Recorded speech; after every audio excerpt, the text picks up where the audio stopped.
I'm going to take a guess and say you're looking to dabble in the world of Ducati, and the Monster is your potential entry point. That's a smart move. This model is iconic, and other than owning a flagship superbike from Bologna, it's about as Ducati as it gets. They have serious street cred, look great, and are surprisingly reliable. But there's a lot to understand when it comes to these bikes, and quite frankly, the new ones on the showroom floors just don't cut the mustard. Or, I guess, ketchup in this case. I think that if you want the real deal Monster experience, you'll have to thumb through the used listings and find a more, let's say, vintage example. And that's what we're here to help you understand. Which Monster is right for you and your experience level? What year and spec should you look out for? And what are the common pitfalls with ownership? Now, Ducati has built and sold over 300,000 Monsters, which means there is a very healthy used market for these bikes with tons of supply. And that means prices are not crazy high for these bikes. And best of all, the owners typically take care of them since there's a bit of brand cachet and know-how in owning one of these bikes. They escape the fate that a lot of used Japanese bikes do, where the third or fourth owner slathers them in cheap parts and just abuses them to death. The Monster came in a ton of different configurations and setups, but they all feature Ducati's signature L-twin engine and no fairings. Now let's separate the Monster lineage into three distinct eras: the air-cooled bikes, the liquid-cooled bikes, and the brand new modern bikes. In my opinion, the air-cooled Monsters are the ones you should be looking for. Now, why is that? Well, these were the most mass-produced bikes. They were built during the heyday of the Monster, particularly in the early to mid-2000s when Ducati was dominant in world superbike, and it represented a significant portion of their business. This means Ducati had a lot on the line because so many customers were interacting with the Monster. They also have the most iconic Ducati energy. We're talking Desmo valves, dry clutches, single-sided swing arms, trellis frames, the good stuff that you're probably looking for. The first run of these bikes, the M600, 750, and 900, are now very old. These were bikes that were shipped in the mid-90s.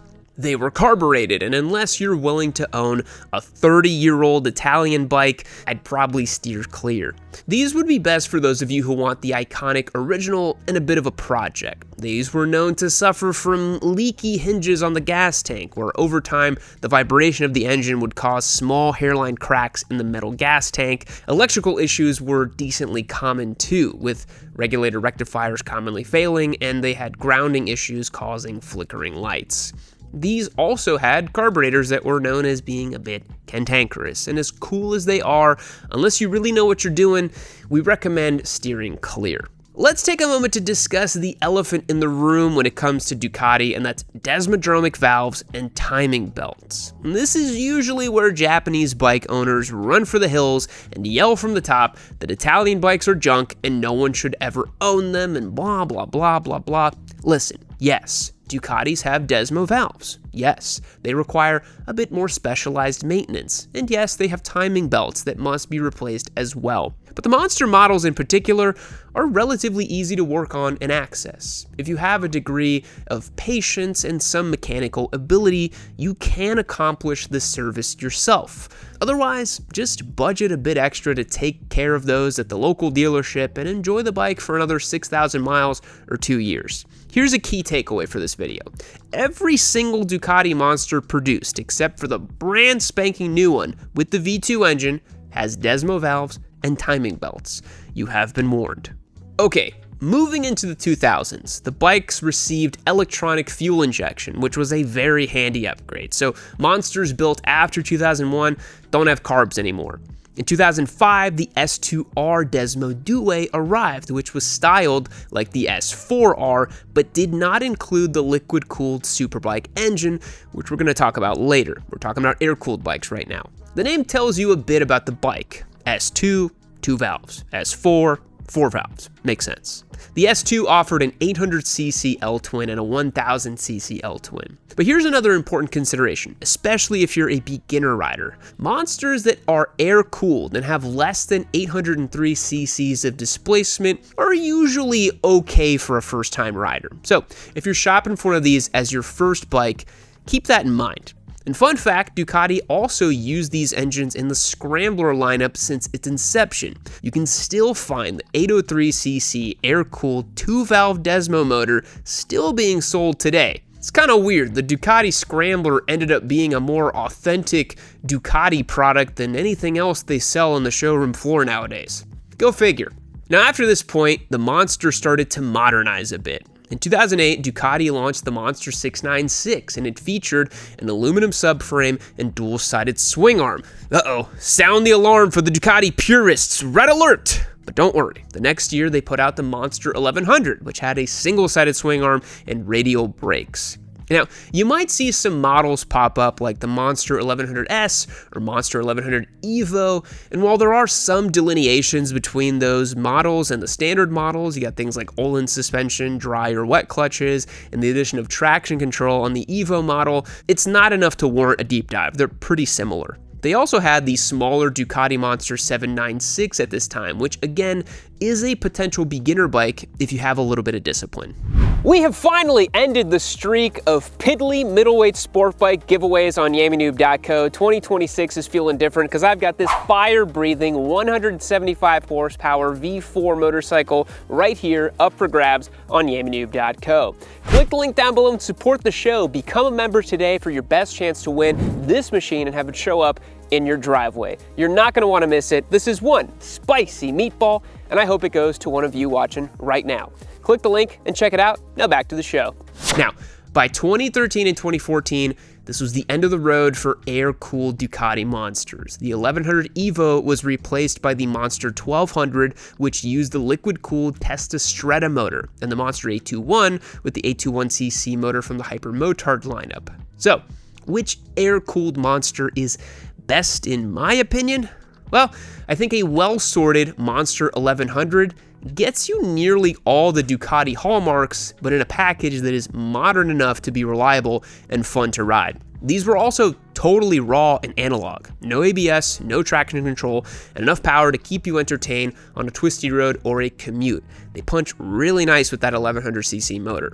And in fact, I like it so much that I recently purchased a 2009 Monster for my own personal stable. I'm going to make some videos on that later on. But 2013 was not the first time the Monster was liquid cooled. In fact, there is a separate lineage of nasty, raw, angry monsters that you can get from the early to mid 2000s, and that would be the S4 lineage we mentioned earlier. So picture this. It's the mid-2000s. Ducati's mopping up shop in World Superbike. They're selling a boatload of monsters, making cash hand over fist, and life is good if you're a red-blooded, pasta-eating L-twin enjoyer. Ducati wanted to celebrate, so they created the Ducati Monster S4. This bike was originally a limited edition run with livery inspired by 4-time Superbike champion Carl Fogarty. Ducati then greenlit the official production of the S4R, which featured the liquid-cooled engine from the 996 Superbike at the time.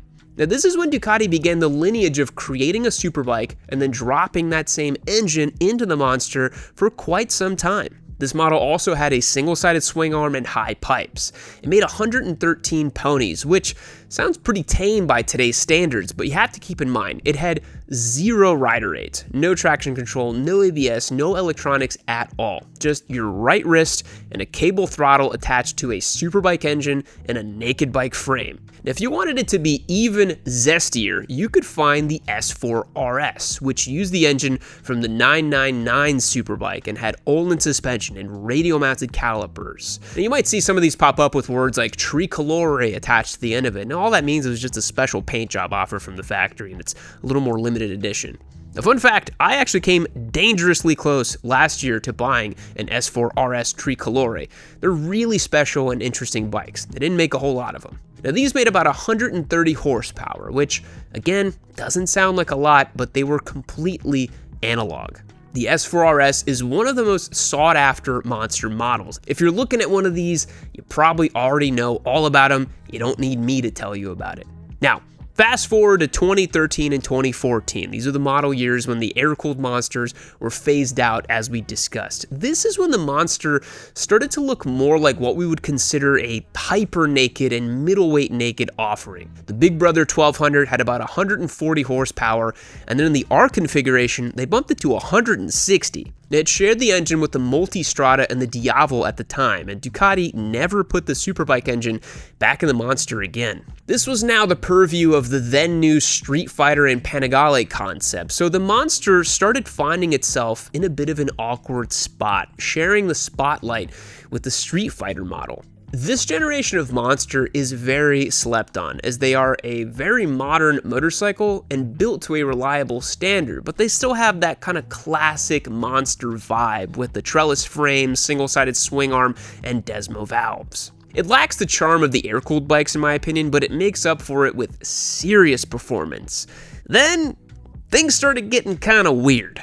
In 2021, Ducati updated the Monster, but they started focusing more on the smaller bike. The new 2021 Ducati Monster and Monster Plus had the 937cc liquid-cooled Testastretta engine shared with many other models in their lineup at the time. It no longer had a trellis frame.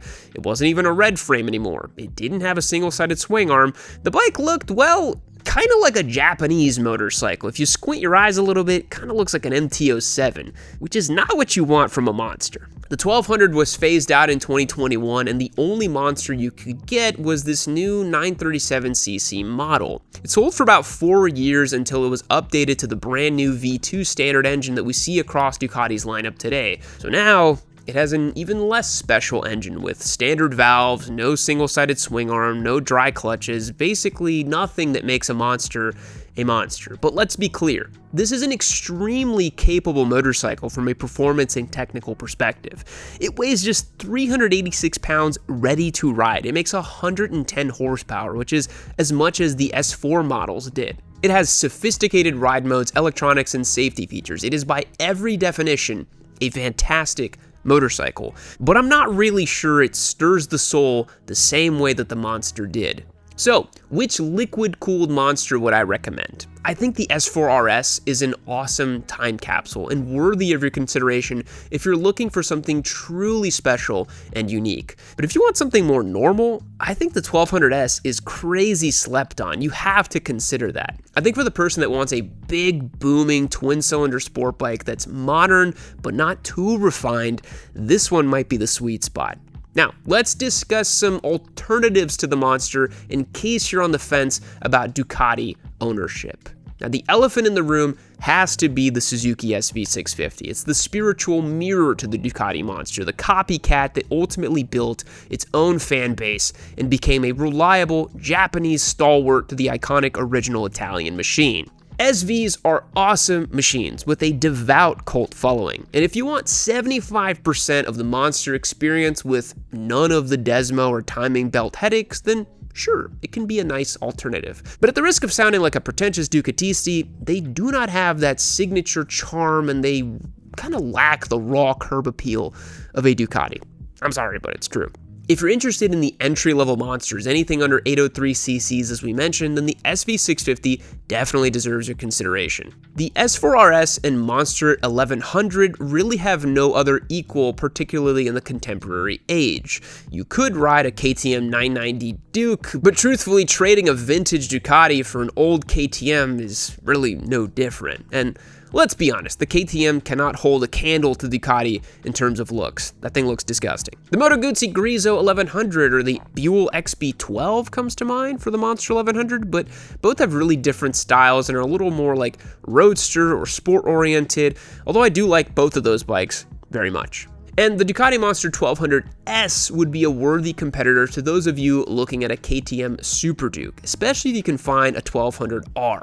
It might not have the same level of world-ending torque, but again, it's a whole heck of a lot easier on the eyes. So there you have it, the Ducati Monster. It's a bike with a ton of models, specs, and setups, but once you break it down, it's actually pretty easy to understand.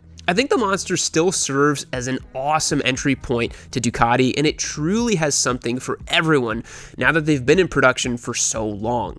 If you want a vintage bike, a special heirloom, a rowdy naked bike with real charisma and charm, or if you want a brand new cutting-edge modern naked bike experience, you can find it all with the Monster. And I really think Ducati got this formula right the first time, because they pioneered the torquey twin-cylinder street bike way back in the 90s with the first Monster, and that's why Suzuki copied them. They were the first to come up with this formula, and they only did it as a Hail Mary to spur up some sales. Thank God they did, because it was originally a parts bin bike that shared the chassis with an 851 Superbike and an engine from a 900 Super Sport. But as we know, as all great things, it was much more than the sum of its parts. Let me know in the comments down below if you own a Monster, which spec and generation do you have? Are you looking for one? If you found this video helpful, check out the rest on our channel. We produce motorcycle content on a near daily basis and are supported by our incredible community on our website, yammynoob.co. Thanks for watching. I'll catch you guys in the next one.